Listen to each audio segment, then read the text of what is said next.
Bonjour et bienvenue sur Mini Tutorials. Dans notre tuto d'aujourd'hui, je vais vous montrer comment créer et accéder à votre espace professionnel impôts.gouv.fr. Donc, cette vidéo sera très utile pour les auto-entrepreneurs ainsi que des sociétés, ça veut dire des entreprises sous forme des sociétés qui souhaitent en fait avoir les espaces professionnels impôts.gouv.fr. Donc, l'importance d'avoir son espace impôts.gouv.fr, c'est quoi? C'est pour nous permettre en fait de déclarer de manière dématérialisée, ça veut dire en ligne, euh, nos revenus, ça veut dire peu importe votre chiffre d'affaires, vous êtes obligé de toujours déclarer vos revenus, n'est-ce pas? Donc, et cela se fait d'une manière, vous pouvez faire cela d'une manière dématérialisée en créant tout simplement votre espace professionnel impôts.gouv.fr, que vous soyez auto-entrepreneur ou bien une société. Donc, pour cette raison, j'ai décidé de vous faire cette vidéo pour vous montrer comment ça marche. Donc, comment ça marche? Vous allez tout simplement aller sur le site impôts.gouv.fr. Comme vous voyez ici, si j'ai oublié, je vais laisser le lien dans la boîte de description. Donc, impôts.gouv.fr. Et après, vous allez venir cliquer sur, en fait, votre espace professionnel. D'accord? Donc, lorsque vous cliquez sur votre espace professionnel, ça va vous amener ici. Et ici, vous voyez que on a quoi? On a soit vous pouvez, c'est-à-dire vous connecter à votre espace professionnel. Ça c'est euh, à droite, à gauche, pardon. Ça c'est dans le cas où vous avez votre adresse email et votre mot de passe. Donc vous avez déjà votre compte a été déjà activé et maintenant vous pouvez vous connecter tout simplement avec quoi? Votre email et votre mot de passe. Donc votre email de connexion et votre mot de passe. Et juste là à droite, vous avez quoi? La création de mon espace professionnel. Donc création de votre espace professionnel. Ici, c'est pour ceux qui n'ont pas encore de, comment ça s'appelle, de compte, ou si vous voulez, qui n'ont pas encore créé les espaces professionnels. Donc, qu'est-ce que nous, on va faire? On va tout simplement cliquer sur créer mon espace professionnel. Et après, ça nous amène ici. Donc, vous voyez ici, ils ont dit quoi? Pour accéder à vos services en ligne, vous devez d'abord créer votre espace. Donc, comme je vous ai expliqué tout à l'heure, choisissez la procédure qui vous convient. Donc, en gros, il y a deux procédures ici. La première procédure concerne en fait si vous souhaitez créer, c'est-à-dire un espace, ça veut dire, voilà, professionnel pour votre entreprise, ou c'est-à-dire pour votre propre entreprise. Si vous êtes en train de créer cet espace professionnel pour votre propre entreprise, donc vous ne partagerez pas quoi? Vous ne partagerez pas la gestion des services en ligne. Optez pour le mode simplifié. Donc, c'est-à-dire, si vous êtes par exemple auto-entrepreneur, c'est-à-dire entrepreneur individuel, voilà, et vous voulez en fait créer, ou même si vous êtes une entreprise et vous êtes en train de faire la création de votre espace professionnel pour vous-même et vous êtes en fait le gestionnaire de votre espace ou bien des services en ligne sur votre espace professionnel, dans ce cas, vous allez prendre cela. Vous voyez? Donc, dans le cas contraire, ça c'est le cas où, par exemple, vous souhaitez, ça c'est le deuxième cas de figure. Donc, pour l'option, c'est pour les personnes qui souhaitent créer, en fait, un espace pour l'entreprise que vous, qu'ils représentent. Donc, si vous souhaitez créer un espace professionnel pour l'entreprise que vous représentez ou dont vous partagez la gestion des services en ligne. Donc, vous allez prendre cette deuxième option. Généralement, pour les autres entrepreneurs, le premier cas de figure, c'est pour vous parce que vous êtes la même personne qui va gérer vos services en ligne. Dans mon cas de figure, je vais faire comme auto-entrepreneur. Donc, je vais prendre quoi? Euh, Créer votre espace. D'accord?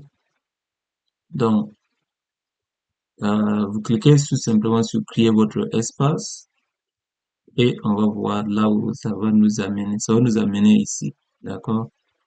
Et ici, tout simplement, qu'est-ce qu'on va faire? Vous allez mettre votre numéro de sirène. Donc, le numéro de sirène, c'est en fait le numéro qui est composé normalement de 9 chiffres. OK? Vous allez mettre votre sirène. Et si vous savez pas où se trouve votre sirène, normalement, vous savez où ça se trouve. Ça se trouve sur, comment ça s'appelle? Par exemple, votre certificat d'inscription au répertoire des entreprises et des établissements, ou bien votre cabis, sur votre cabis, vous pouvez trouver votre sirène facilement. Après vous avoir mis votre sirène, vous voyez ici, on va vous dire de mettre, c'est juste pour s'assurer que ce n'est pas un robot qui est en train de faire la procédure. Donc, on va vous dire de citer exactement ce qui est ici. Et vous allez citer exactement ce qui est ici. Ça veut dire, vous allez en fait copier les caractères de l'image et vous allez cliquer sur, après ça, valider. Donc, lorsque vous cliquez sur valider, ça va nous amener ici. Et ici, qu'est-ce que vous allez faire? Donc, vous voyez que par défaut, lorsque vous mettez votre sirène et vous mettez les caractères sur l'image et vous cliquez sur valider, automatiquement, à condition que votre sirène est déjà activée, je sais pas comment je vais expliquer ça, parce que généralement, surtout en tant qu'auto-entrepreneur, lorsque vous aurez votre sirène, ça s'active pas automatiquement. Je pense que c'est à partir de 14 jours que le sirène commence à fonctionner. Donc, si jamais vous mettez et ça ne marche pas, il faut attendre 14 jours après la création de votre entreprise et je vous garantis que ça va marcher. Sinon, lorsque vous mettez votre sirène, vous mettez, comment ça s'appelle, les caractères sur l'image. Après, vous cliquez sur valider automatiquement. Vous allez voir la dénomination de votre entreprise. Généralement, en tant qu'auto-entrepreneur, la dénomination de votre entreprise, c'est généralement votre nom. Sinon, ça peut aussi être le nom de votre auto-entreprise.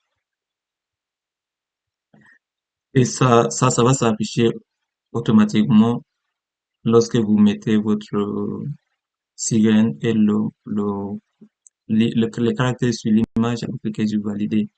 Maintenant, ce que vous devez faire par la suite, c'est quoi? C'est de remplir les autres informations, c'est-à-dire votre adresse email, c'est-à-dire l'adresse électronique de votre entreprise, c'est l'adresse email de votre entreprise.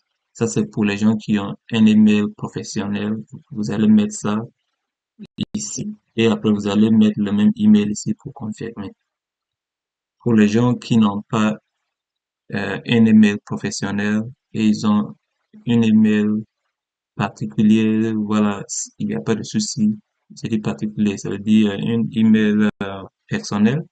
Vous allez tout simplement mettre le même email partout le problème. Après, on va, donc, vous mettez le même email ici, vous mettez le même email ici pour confirmer. Et après, en bas, vous avez l'email de connexion, c'est-à-dire adresse électronique de connexion. Ici, vous allez mettre tout simplement, parce que vous pouvez décider, par exemple, de ne pas utiliser votre email professionnel comme euh, adresse électronique de connexion. Vous pouvez décider d'utiliser votre email personnel pour l'adresse de connexion. Ça, c'est à vous de décider. Sinon, vous pouvez mettre le même email, que ce soit professionnel ou personnel, le même email partout. Et c'est bon, vous mettez le même email ici. Après, vous saisissez votre mot de passe. Il faut bien rappeler de votre email de connexion, surtout parce que c'est ce que vous allez toujours utiliser, et en même temps votre mot de passe. Après, en bas, vous allez remplir vos coordonnées. Donc, par exemple, votre civilité, est-ce que vous êtes monsieur, madame, ainsi de suite. Après, vous mettez votre nom, prénom, et vous allez mettre, en fait, répondre à une question de sécurité. Par exemple, c'est à vous de choisir la question. Par exemple, moi, j'ai choisi le nom de votre animal de campagne.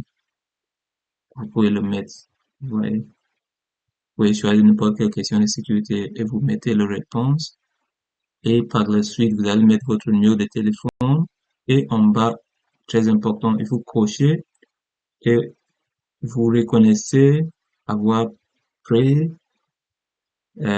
connaissance des quoi, des conditions générales et les accepter sans restriction. Après, vous cliquez tout simplement sur valider. Et lorsque vous cliquez sur valider, on va vous dire, vous allez avoir cette page-là, on va vous dire, votre demande a été enregistrée, mais votre espace professionnel ne sera réellement payé qu'une fois que vous l'aurez activé.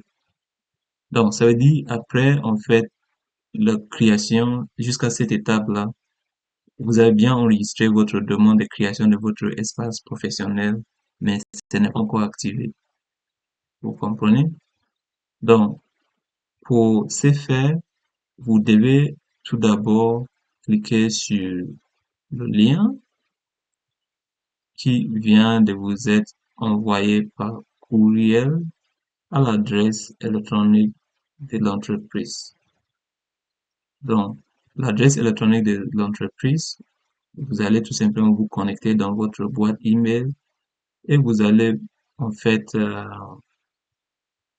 on dit quoi, dans un délai de euh,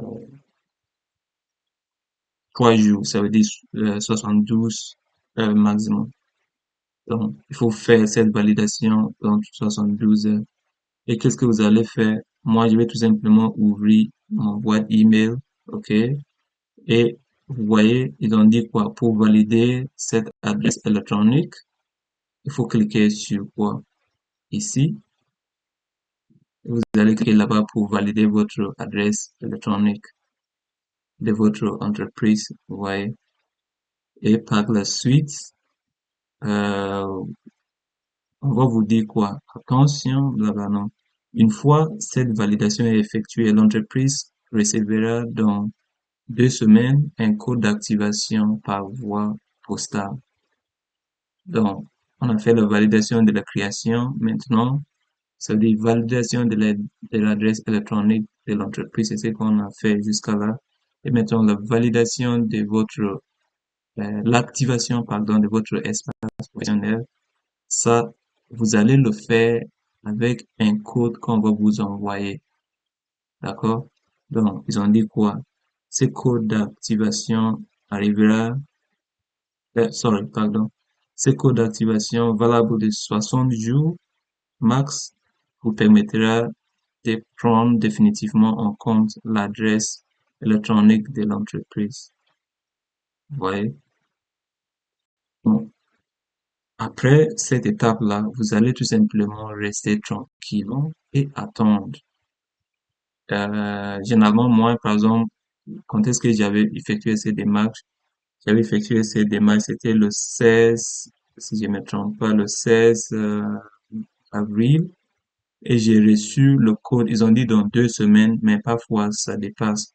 Parce que s'il y a des congés, des trucs comme ça, ou des vacances, ça peut dépasser 2 semaines. Parce que j'avais fait ces démarches le 16 avril, après j'ai 2023, après j'ai reçu le code d'activation dans ma boîte postale de mon appartement. J'ai l'ai reçu en fait euh, le 5 mai. Donc, ça fait à peu près dans 20 jours. Vous voyez, à peu près 3 semaines, mais ils disent 2 semaines, donc c'est pas toujours 2 semaines. Et voilà.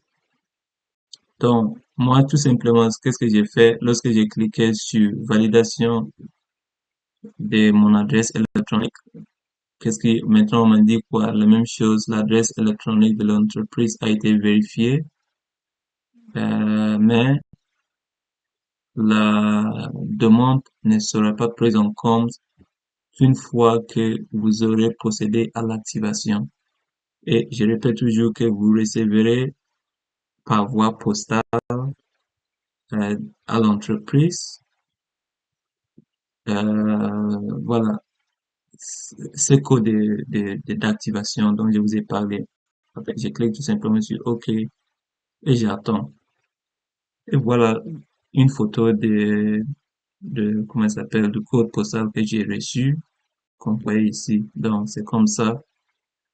Vous voyez comment tout est fait. Et le code postal, pardon, le code d'activation est juste là. C'est ce qui nous intéresse. Donc, et qu'est-ce que vous allez faire? Vous allez tout simplement saisir ce code de vérification qui est là ici. Vous allez le saisir où? Je vais vous montrer comment. Vous allez tout simplement aller encore sur impôt.gouv.fr et cette fois-ci, encore, vous allez cliquer sur créer votre espace professionnel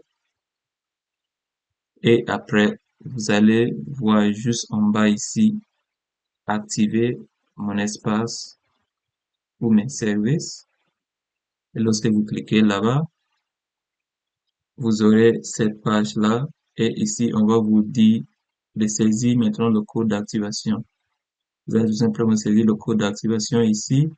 Après, comme ce on a déjà fait, vous allez saisir en fait les caractères sur l'image, cette image-là. Donc, j'ai bien saisi les caractères sur l'image. J'ai mis le code d'activation que j'ai reçu par voie postale. C'est ce que j'ai mis ici. Après, j'ai mis les caractères sur l'image. Après, je clique sur valider. Maintenant, quand je clique sur valider, voilà, ici, il va me demander de mon sirène. Donc, vous allez saisir votre sirène et suivi par votre adresse électronique, ça veut dire votre email de connexion. Donc, après, vous cliquez sur valider. Pardon, je me suis trompé. C'est pas effectué. Je devais cliquer sur valider. Normalement. Donc, vous cliquez sur valider. J'ai pas mis l'étoile la bonne place. Donc, vous cliquez sur valider. Et après, on va vous demander en fait de mettre votre, comment ça s'appelle, d'autres informations. Ouais, vous allez mettre maintenant votre IBAN, ça veut dire vos informations de compte bancaire qui permettra en fait au service des impôts de prélever vos impôts. Donc, vous allez mettre la clé de l'IBAN et la clé d'IBAN, normalement vous allez voir FR quelque chose. Donc, le code du pays c'est FR, après le clé c'est ce qui suit après FR, après vous mettez les autres chiffres. Ça ne va pas remplir tous les cases comme vous voyez dans le cas. Après, vous mettez aussi le PIC sur votre RIP. Donc, le numéro d'IBAN et le PIC, tout c'est tout sur votre RIP. Relevé d'identité bancaire. Vous mettez tout. Après, si vous avez plusieurs euh, comptes, c'est là où vous allez faire la précision. Donc, c'est facultatif ici. Sinon, vous cliquez directement sur valider. Et par la suite, on va vous dire maintenant de mettre, comment je vais dire ça, de renseigner ce qu'on appelle désignation du titulaire du compte à débiter. Donc, le titulaire du compte à débiter, ça veut dire si c'est votre propre compte bancaire ou même si c'est dans le cas où, par exemple, c'est un compte bancaire dédié à votre entreprise, peu importe, vous allez tout simplement remplir la civilité ou forme juridique. Vous voyez, ça c'est de votre entreprise surtout. Donc, vous mettez la civilité ou forme juridique de votre entreprise. Donc, est-ce votre entreprise individuelle ou une société? Donc, est-ce que c'est un SAL, peu importe. Donc, moi, j'ai mis individuel. Après, le nom ou prénom ou raison sociale. Donc, ici, vous pouvez mettre, c'est la dénomination. Soit vous pouvez mettre social, vous pouvez mettre votre nom et prénom, comme vous pouvez aussi mettre le nom de votre société. Après, vous allez mettre l'adresse de votre société. Vous mettez le ville et le code postal. Voilà. Le code postal, c'est facultatif. Après, vous mettez le pays. Et vous allez voir juste en bas que automatiquement,